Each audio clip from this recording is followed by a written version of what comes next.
بزم افطار شبیر ابو طالب کے ساتھ تینوں معزز مہمانان گرامی میرے ساتھ موجود ہیں. حضرت علامہ مفتی محمد ابوبکر صدیق القادری الشاذلی، حضرت علامہ مفتی محمد اسماعیل نورانی صاحب اور ممتاز ثنا خان گجرانوالہ سے تشریف لائیں قاری احمد رضا جماعتی صاحب.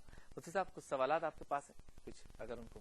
ایک کوشچن تو ہم سے کیا کہ بھائی نے فیصل آباد سے کہ جناب جیب میں موبائل ہوتا ہے نماز کے دوران گھنٹی بجتی ہے نکالتے ہیں اور دیکھتے ہیں اس کو، تو یہ تو بہرحال ناجائز حرکت ہے، غلط حرکت ہے اور عام ہو گیا تھا ویسے. اور اگر یہ ہے کہ اگر خدا نہ خاصہ جیب میں موبائل رہ گیا اور گھنٹی بجے اور آپ جماعت میں ہو تو میری سمجھ یہی ہے اس حوالے سے فقہی طور پہ کہ اس کو فوری طور پہ آف کر دینا چاہیے. اچھا، حرکت قلیلہ کے ساتھ آف کر دیں وہ جیب میں ہاتھ ڈال. ہاں جیب میں ہاتھ ڈال کے. اور اگر حرکت کثیرہ بھی کرنا پڑے یعنی نماز بھی فاسد کرنا پڑے تو بھی پوری جماعت کو ایزا دینے سے بہتر ہے وہ یہ کام کر لیں اور پھر اثرنو اپنی نماز کو شروع کر دیں.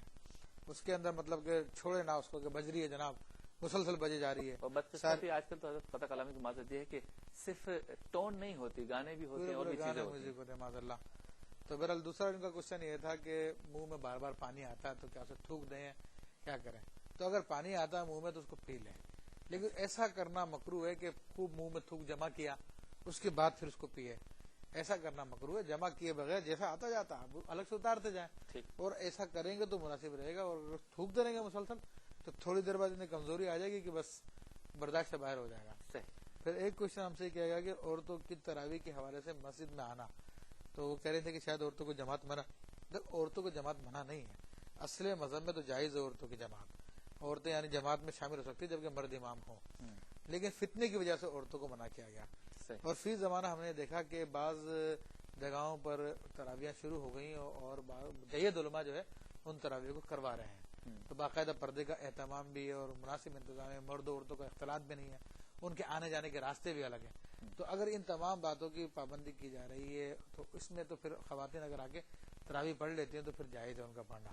اور لیکن اگر اس بات کا اہتمام نہیں ہے، اختلاط ہوتا ہے یا بے پردگی ہوتی ہے تو پھر وہی حکم برقرار ہے، ان کے لیے منع کیا جائے گا. صحیح. قرآن مجید سے محبت کا دعویٰ تو ہم سب کرتے ہیں، لیکن ہم اپنے دعوے میں کہاں تک سچے ہیں یہ ہمارا آج کا موضوع ہے.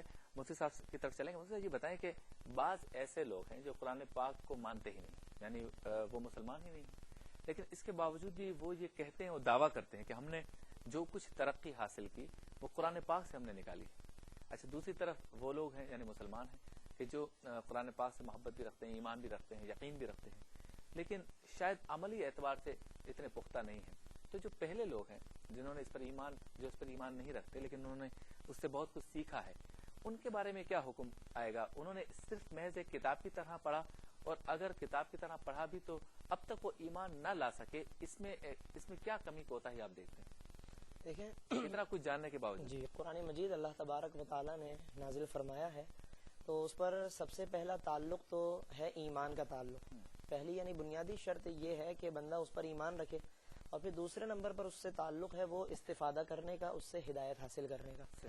تو کئی لوگ ایسے ہیں کہ جو ایمان رکھے بغیر یعنی اس کا انکار کرنے کے ساتھ ساتھ اس سے اپنے مطلب کی باتیں اس سے نکالتے ہیں. دنیا نے مطلب اس کی بنیاد پہ ترقی کی، ایسے اصول اس سے اخذ کیے اور وہ آگے نکل گئے، لیکن ان کا ظاہر ہے کہ ایمان کا تعلق نہیں ہے.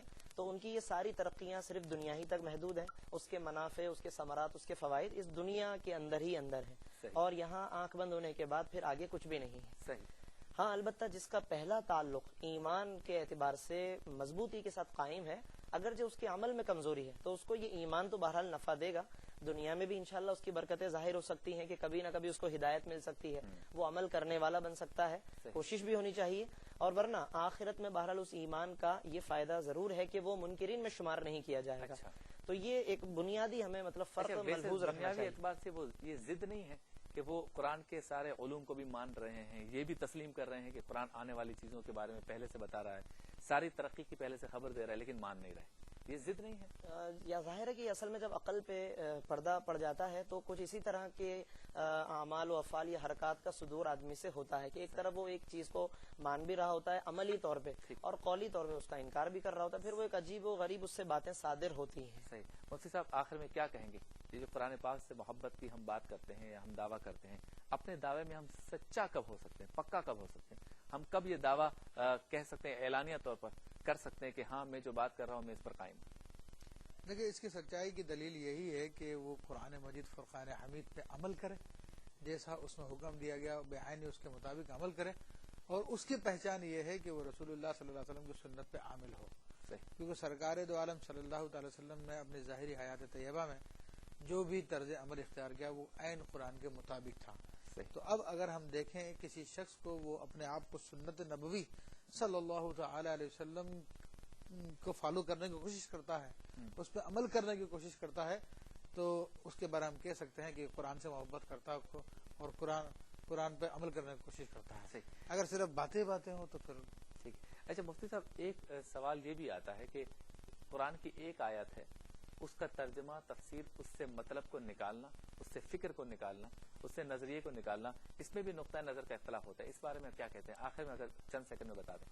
دیکھیں، قرآن مجید کی آیات پر بعض لوگ تو تباہ آزمائی کرتے ہیں نا، تھوڑا بہت جان لیا، تھوڑی بہت عربی جان لی تو وہ، یا کہیں سے کوئی ترجمہ حاصل کر لیا، ان کے ذہن میں کوئی مفہوم آیا تو وہ ایک نظریہ اس سے بنانے کی کوشش کرتے ہیں، اور بعض اوقات اس طرح اخذ و انتخاب ہوتا ہے کہ پیچھے اس کے صحابہ کرام کے، تابعین کے، مفسرین کے اقوال ہوتے ہیں۔ اگر ایسی پیچھے کوئی سپورٹ حاصل ہو تو ظاہر ہے کہ وہ قابل تحسین بات ہے، لیکن محض اپنی عقل کی بنیاد پر آدمی اپنے مطلب کی باتیں اخذ کرنے لگ جائے تو یہ اس میں تو پھر گمراہی کا بڑا خطرہ ہے۔ بہت شکریہ آپ کا۔ وقت ہوا ہے مختصر بریک کا، بریک کے بعد ہوتی ہے آپ سے دوبارہ ملاقات۔